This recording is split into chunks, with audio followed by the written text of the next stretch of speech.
Hello everyone, my name is Iago Mota, and in this video I'll explain my approach to making explosions in Blender using this explosion as an example. I know it looks generic, but this should make it easier to tackle all the common problems I encounter when making a pyro explosion in Blender. Besides, generic explosions aren't exactly useless.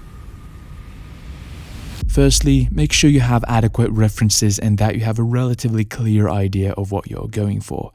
Getting the movement right is crucial, so it's best to use video reference, but it doesn't hurt to use some striking images as well to get the general idea of the shape. I even use 2D animated explosions for this. Since they're intricately drawn to look impressive and to fit the scene, they serve as helpful ideas for the overall aesthetic of the simulation. Just please forget the small details when you're looking at reference. Focusing on the general shape or movement is far more significant. Before we get started, I should probably talk about how much different types of emitters can influence this simulation. As a general rule of thumb, mesh emitters produce a cleaner simulation, but one that can be a little more difficult to control in the long run. Particle emitters can practically sculpt the simulation for you. However, they can cause the smoke to break up into many independent plumes, which can quite easily ruin the simulation. Another thing is the size of the emitter. I prefer smaller emitters because they just emit the smoke and let the simulation develop on its own for the most part. Now, there are cases where small emitters are just impossible, such as trails of smoke. And that's the tricky thing about emitters. It's very difficult to decide what they should be and how they should behave for a particular simulation. There's no universal answer for this, so be prepared to start the same scene over several times before you can figure out the proper emitter setup for what you're looking for. Anyway, let's get started.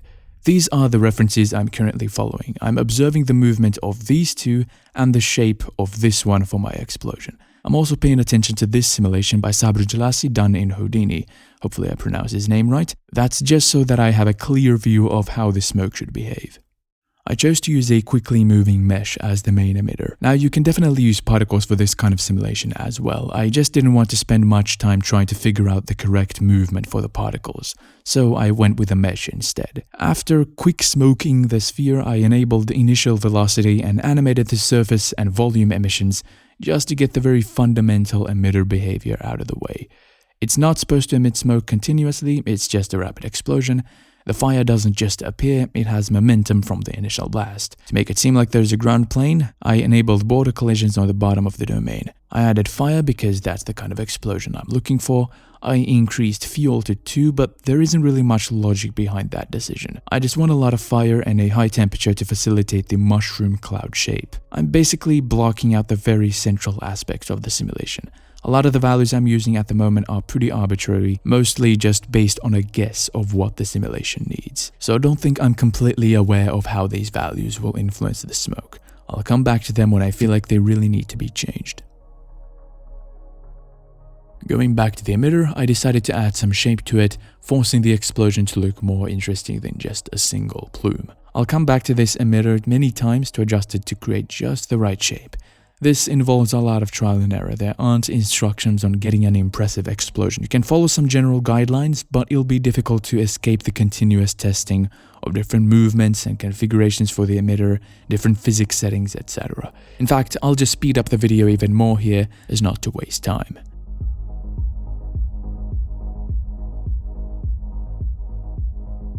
Now, all of the adjustments I'm making are to fortify the intended shape of the smoke, and I don't even need to stay stuck to just the domain and emitter. As you can see, I added a wind force field as well, which is a really useful force field by the way. I've seen a lot of simulations that look too static, which could easily be fixed by some general wind. After I thought I got the shape figured out, I exported a preview so that I could see in real time how the simulation behaved. This is incredibly important. I legally enforce you to do the same.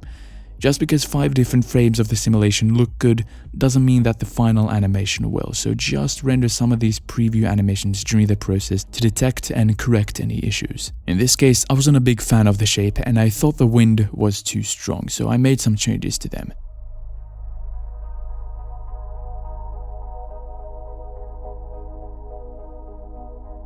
Here I felt like emphasizing the mushroom cloud movement by having the cloud expand at the top and converge at the bottom. This is a pretty universal movement for any heated gas under a colder atmosphere. The simulation already has this kind of movement in it. Actually, the simulation is doing 90% of the work there. I just want to push it a little further, and for that, there are a couple of methods I use. The first method is the force field. This won't do much to cause the toroidal motion, but it can help add clarity to the shape of the explosion by pulling the sides of the plume in from under it. The second way is through the use of a magnetic force field. When you use a negative value for its strength and move it right over the plume you want to influence, it'll cause the cloud to flatten and expand from the top. However, depending on the situation, it can damage the simulation by making it a lot messier. Here I decided to add a magnetic force field and increase the flow factor to maybe slow down the explosion as it progresses.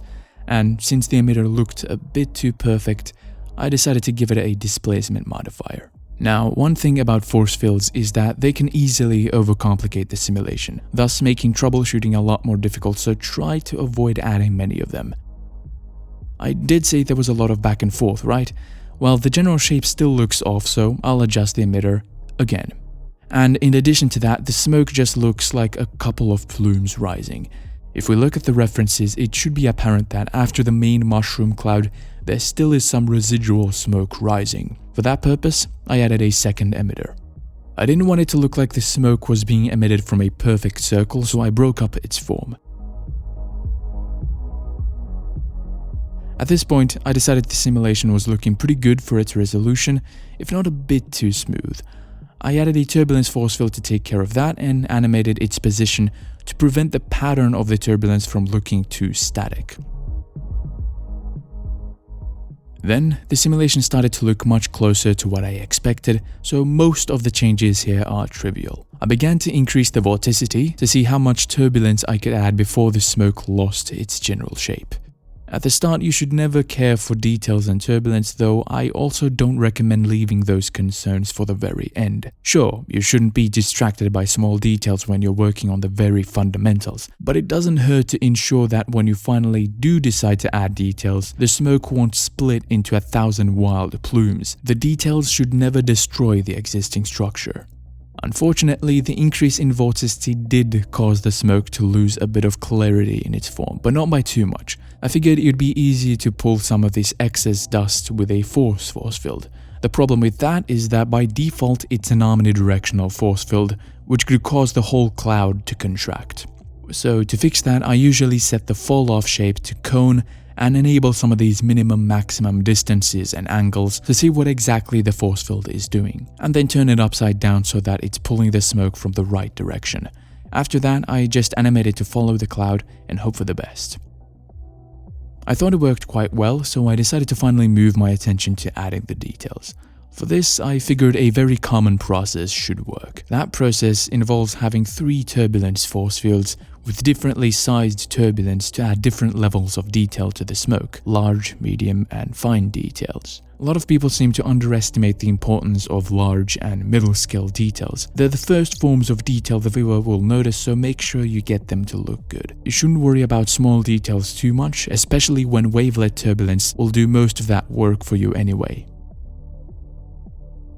Now, the simulation part of this is pretty much complete. I just added some additional resolution because the simulation was being cut off by the domain boundaries. I also prepared for the shading process by adding some color variation among the emitters. It's usually a good idea to do that to make sure the simulation doesn't look too, lifeless. I hope you get the point. I also enabled wavelet turbulence so that I could have a good idea of the details when shading.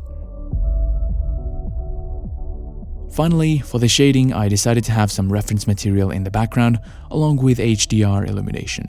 None of this is necessary, I'm just really bad at paying attention to the reference, so having it screaming at my face right behind the simulation should probably work.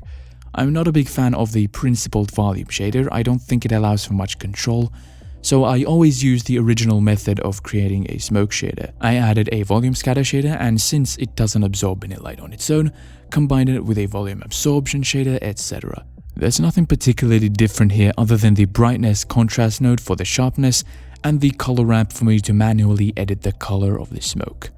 I adjusted a couple of render settings to make the smoke render faster and to have it scatter the light. After everything was set up, it was all about bringing the color, density, and sharpness closer to the reference. There is some science behind the color of smoke, but it's not necessary to be completely accurate. For me, if it looks good, it is good. Just make sure it's close enough to the reference. Something that does harm the believability is incredibly sharp and dense smoke. The thing is, even a pyroclastic flow has a visible degree of softness to it. If you're having a difficult time capturing some of the smaller details, it might have more to do with the resolution than with how thick the smoke is.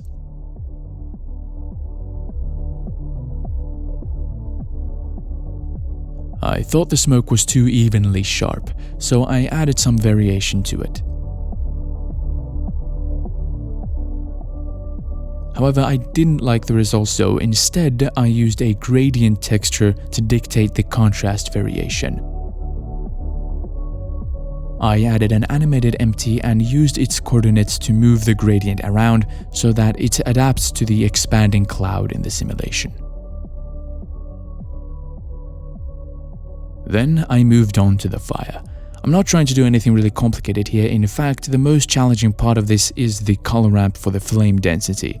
Fire tends to look incredibly detailed, so trying to capture that without making the simulation look weird at different parts of the animation is challenging. But eventually I got a result I enjoyed. Another thing about fire is that it is bright, so it should scatter a lot of light through the scene, but increasing the volumetric light bounces can be a risky move for the render times. A good workaround is to have the fire appear a defined brightness for the viewer, but brighter to the smoke. For that, I duplicated the math node responsible for multiplying the brightness of the fire, increased its strength, mixed it with the original math node, and used a light path node. That was to inform the mix node that the camera will only see the fire as having the intensity of 20, while everything else will receive light from the fire as if it had the intensity of 40. This should make it look like a lot of light is being scattered without making the fire incredibly bright for the camera. After all of this, I made several small adjustments and finished everything by baking the noise at a final resolution. So the simulation is complete, but one other problem you might run into is an unrealistic looking beginning. Often, while the smoke is still in initial frames, is still being emitted, it can look very unrealistic. In these cases, changing the smoke simulation by adding yet another emitter, for example, comes at the risk of completely changing the form of the smoke. Instead, I suggest you add another domain with its own emitter setup, intended only for the start of the explosion to look good. Just make sure the dissipation is high yet convincing, and also move that domain slightly in any direction to avoid glitches from overlapping volumes. Using multiple domains can be incredibly helpful, especially when dealing with more complex simulations. And that brings us to the end of the tutorial. The project files for this video and every other simulation on screen at the moment are in a free public Patreon post. Link to that is in the description. Thank you everybody for watching, and a very special thank you to all of my patrons. Also, have you seen my last video?